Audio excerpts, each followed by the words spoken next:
If this or this is still not enough to convince you to pull for Alyss, or if you already have her but you still don't know what to do with her, don't worry because in this video, we're gonna do an in-depth review of Alyss's gameplay in actual combat. We will be featuring 11 team comps using different levels of advancements, and so whether you're an F2P or a heavy spender, this video is for you. I'm gonna show you exactly how things work to give you a general idea that can help you make better decisions depending on your circumstances. This video is going to be heavily focused on the gameplay, skill rotation, synergies, and the pros and cons of the different team comps that we're gonna review, and not so much about min-maxing or identifying who is stronger in cactus tests. And so what I hope for in this video is to share insights that may serve as your guide in building your own team that would perfectly fit your preferred gameplay so that you can enjoy the game your own way. But before we start, just a quick disclaimer, the clips I'll be showing here are from the global test server, so some things might be different from the official release, most especially the damage values. But the mechanics, however, are technically the same. Also, whatever I say here is based only on my own personal knowledge and experience using this weapon. Finally, this video assumes that you are already familiar with Alyss's mechanics, so we're not gonna be explaining the entire kit anymore. And with that, let's begin.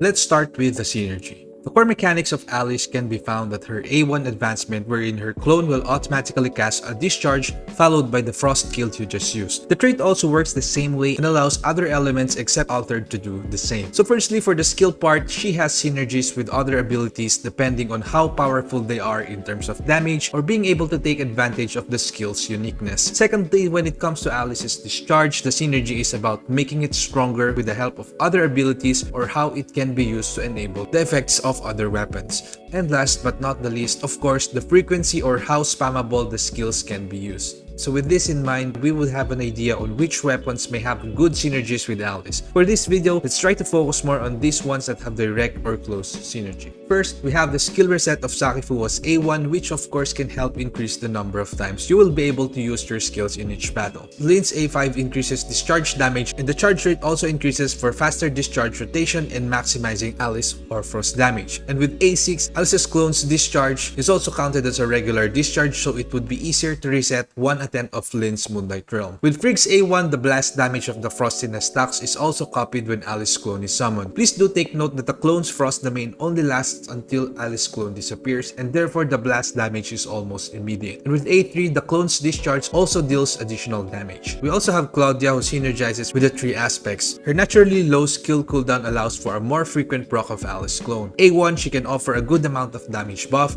and at A5, the skill damage boost also increases the damage output. We also have the matrices that increases the discharge damage. Lastly, there is also a grievous debuff can be taken advantage of with the proper timing. And finally, for Tsubasa, although there is nothing particularly special about her, is also another option to go along with Alyss because of her low cooldown skill of 12 seconds and a decent damage buff. The character that we're going to use here has more or less 25k frost attack and around 60% crit rate depending on the weapons and matrices being used. We will mostly be using the standard ones, King plus Shiro for the shatter weapons, Samir and Crow for the main DPS, and just make some adjustments using limited banner matrices as we see fit depending on the circumstance. Also for this video, we're going to use mobs and boss floor of Bygone Phantasm as the game content for testing. With that, let's begin with the first lineup using A1 Alyss, A1 Saki, and A3 Lynn. Here, Saki will be the shatter unit, Alyss will be the main DPS charger, and Lynn is a buffer and upfield damager. We're going to skip A0 for both Alyss and Saki for now since the minimum synergy really only happens at A1. So for the basic rotation, simply cast Lynn's field, do some normal attacks to stack the buff, switch to Alyss and set up the chilling field, dancing flash to group up the enemies, and straight into spin to avoid getting staggered. When the shield appears, go for a quick break with Saki Fuwa's discharge and skill. And when you see that the enemies are all over the place, feel free to use Lynn's discharge just to keep them together. But if not, you can always go for an Alyss or Saki discharge for higher damage out. And for the boss room, overall the performance is just the same. No problems whatsoever aside from just a minor stagger at times.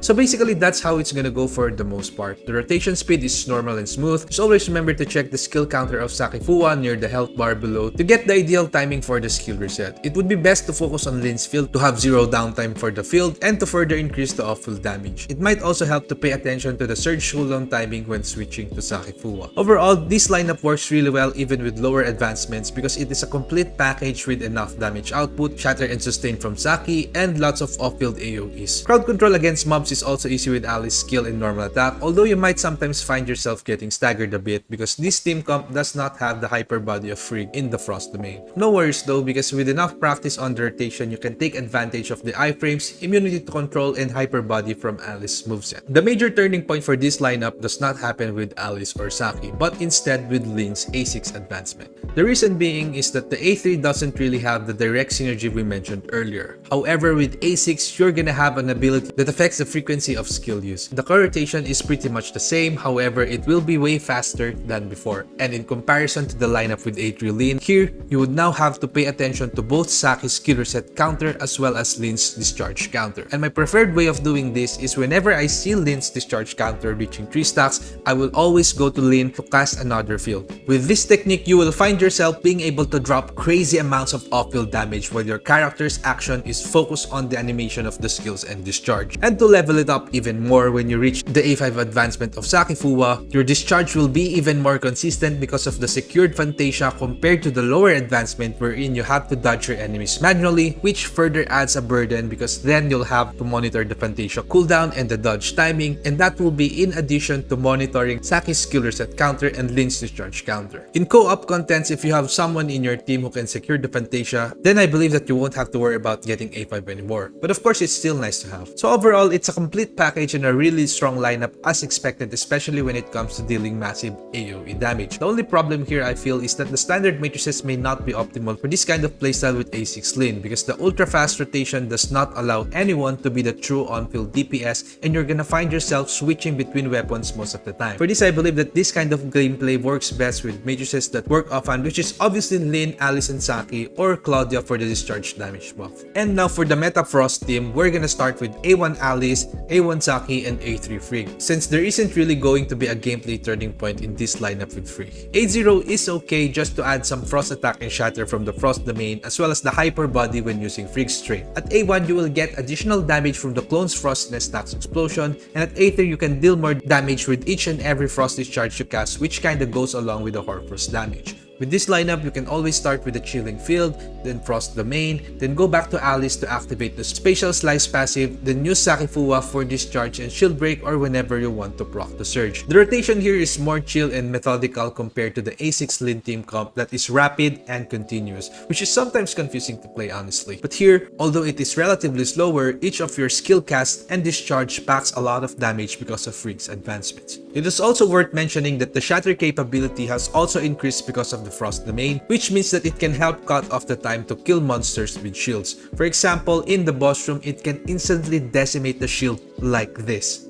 And survivability is also not an issue because of the almost never-ending iframes from each weapon and of course the sustain from Saki. If you want to step it up further to something like this, there really won't be any changes aside from the damage output and extra QOL. But honestly, even without A5 Saki Fuwa, you can add Frigg's unlimited dodge attacks into the rotation to capture the Fantasia timing from time to time. Overall, as it is also pretty solid as a complete package with easy rotation, insane Frost team synergy, high damage and shatter, a bit of crowd control as well as sustain and survivability. I believe that this kind of lineup would work best against single targets, especially against bosses with high shields. For the third team comp, we have Alyss, Frigg, and Lyn. This might look a bit awkward, but this is actually also competitive in terms of damage output. What makes this team comp a bit weird for my taste is that it doesn't really take advantage of the synergies with Alyss A1, and there isn't really anything that can improve the frequency of skill cast. And so this is gonna be a slow, standard rotation of the typical carry plus 2 off-field weapon team composition. Here, you literally just drop Lyn and Frigg's field and do normal attacks. I highly recommend using the aerial attack in this case as it has the highest DPS, and to use Frigg's trait so that you won't get messed up by monsters hitting you mid-air. And when the shield appears, you just need to switch to Frigg,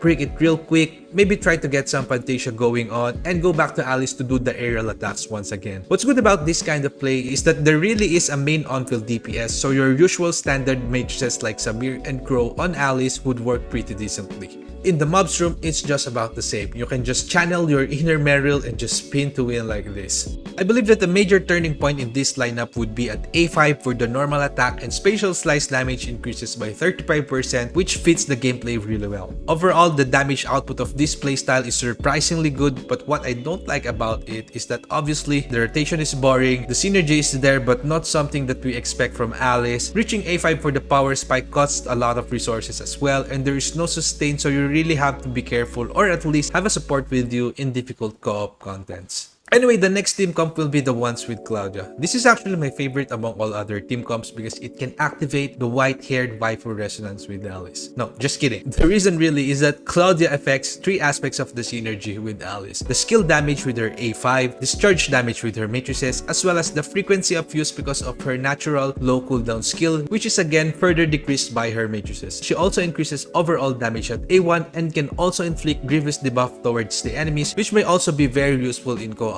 contents. With Saki's skill reset, it really is gonna be super wild. So here's what I do: chilling field, do a couple of normal attacks, and focus my discharge on Saki. But what I'm always waiting for really is for the charge to be just enough for Claudia's skill to inflict grievous. Then immediately hit the enemy with burst damage afterwards. And when the shield appears, no problem, just destroy it real quick. The key idea here is to take advantage of Alyss clones. And so just like our example with the fast-paced skill spammer lineup with Lyn, this playstyle would require rapid and constant rotation. That being said, you might want to use off-field matrices as well, or add a matrix that has a buff duration like a 4-piece Claudia set. What makes this team comp very fun to play is that the rotation is also not gonna be as straightforward because you always have to pay attention to the cooldowns and the timing in actual combat. At first you might think it's awkward, but once you master the rotation, it's gonna feel very satisfying. Anyway, you can also do an Alyss, Claudia, and Lyn combination. However, removing Saki also means that there will be no dedicated shatter unit, which might make it more difficult if you're not prepared for the shield. If you know when to expect it, Alyss skill combinations might be able to quickly shatter the enemies, but that doesn't happen all the time. There will also be no sustain as well, so it might not be ideal in solo contents. What I like about this, however, is that the rotation is also kinda smooth and the high damage output is there. And of course, having a weapon that can inflict grievous debuff is something we always want to have in co-op contents. So far, we have only talked about team comps with limited banners, but what if you only have 2? Or maybe 1? So for the next part, let's check out a couple more team comps with some standard banners in play. But before we begin, if you're already at this point and you like the video so far, a quick like and subscribe is highly appreciated. With that, let's proceed. Now with lineups involving Tsubasa. This team comp also takes advantage of the frequency of skill use. As a standard banner, Tsubasa also deals quite a decent damage during the dodge attack rotation to acquire damage buff. What I like to do here is to start with a quick dodge attack with Tsubasa, chilling field by Alyss, and do some normal attacks to activate the spatial slice. Then use Tsubasa or Saki for discharge depending on the situation. Then I rotate again to Tsubasa to refresh the damage buff, and as you can see, the charging is also good and it can go straight into a discharge play for Saki during a surge or shatter rotation, or Alyss for big damage output, especially when she has A3. This team comp, however, might have difficulties in mobs room due to the lack of AoE damage, and so I believe that it would perform better in boss rooms. Overall, with the tests I did, I can definitely say that this is a legit and a strong lineup for one that uses a standard banner. Upon testing Frigg instead of Saki Fuwa, the gameplay is also smooth and straightforward. The overall pacing is also comparable to the meta Frost team with Alyss, Saki, and Frigg. Just buff up with Tsubasa, chilling field, then drop the Frost domain. When the shield appears, destroy it using Frigg, and you can also use the dodge attacks to get Fantasia. Sometimes Tsubasa can catch the Fantasia timing too because you also want to use her for dodge attacks. And since Tsubasa also charges fast, more discharge means more Hoarfrost bonus damage. If you have A3 Frigg, that will be additional damage as well, of course, and so overall this lineup also performs well.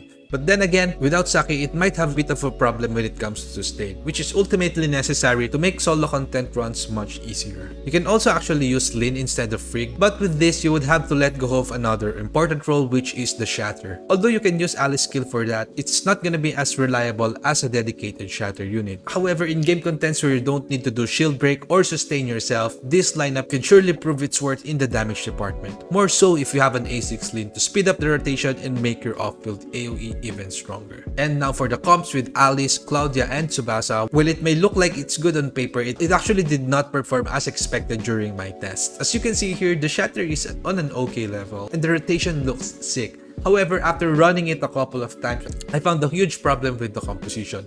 Because of too much rotation, the damage output and on-field time was too spread out among the weapons, which may make it not suitable for those who are not using offhand background matrices. After all, this lineup really only focuses on the auto skill and auto discharge of Alyss' clone. And for the next one, this is also quite a decent lineup to use with almost a complete package even with 2 standard banners. For this, I still start the rotation with Tsubasa's dodge attack, then use Chilling Field. When the shield appears, I just burst them down with Meryl and spin until I run out of shields for the damage bonus. Then I go back to Tsubasa to refresh the buff and use the skill to pop an Alyss' clone. The rotation is slow but it's still smooth overall. However, when I tested this, the damage was kinda not as strong as the ones with more limited banners, but of course that's to be expected already. And now for the last team comp that we're gonna feature here, we have A1 Alyss, A1 Frigg, and A6 Meryl. This lineup performs decently in mobs and boss floors of Bygone Phantasm because it is also somehow the ideal complete package for solo content. I usually just start with Chilling Field, Frost Domain to get some buffs going on, and do a couple of dodge attacks to activate Fantasia. Then immediately into a Meryl discharge for shield break. It is actually quite simple and straightforward, might not be the best in terms of damage output, but surely works well for its purpose.